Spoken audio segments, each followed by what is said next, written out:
I recently discovered something vacuum manufacturers are not telling you. A lot of them claim that their vacuums have a 3-stage filter system, multi-cone cyclonic filters, and even 6-stage HEPA filtration systems. Well, not exactly. Manufacturers have been leaving one part out. So I've just been vacuuming. I'm thinking, I'm cleaning my house and all the dust and dirt is gonna end up right in here.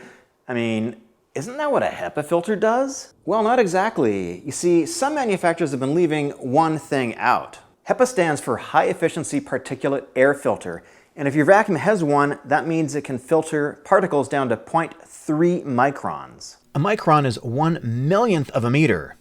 Pretty tiny. So dog and cat dander, that's tiny little bits of skin, they're around 1 to 10 microns, and they can float around your room. So a proper HEPA filter can capture particles that are even smaller than that.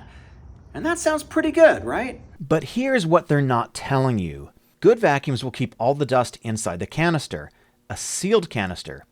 Now cheaper vacuums, they might actually have a HEPA filter, but if the vacuum itself isn't properly sealed, the dirt and dust go right back into your room.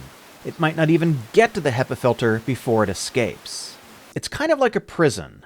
You're supposed to keep the prisoners inside the building, but if the doors are open, there's nothing stopping them from escaping. I've tested lots of vacuums under $100, and they all have this problem, both corded and cordless. Party smoke particles are around 1 to 5 microns, so big enough that a HEPA filter should be able to capture them. But as you can see, all these budget vacuums literally blew smoke.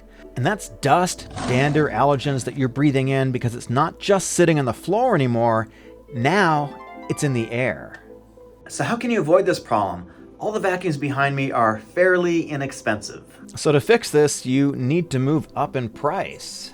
Generally, you need to spend about $140 minimum to get a vacuum with a sealed canister. Now, in the affordable range, most of the Shark upright vacuums do have a proper sealed canister. Some vacuums claim to have a sealed canister, but still there's often some kind of leakage. Now, I can see why a lot of manufacturers do this. It's simply more expensive to put proper seals on the various components of a vacuum, but you need higher tolerances for your plastics too, and this requires using more expensive machinery to build these vacuums. One of the reasons I like Dyson so much is that their canisters are truly sealed.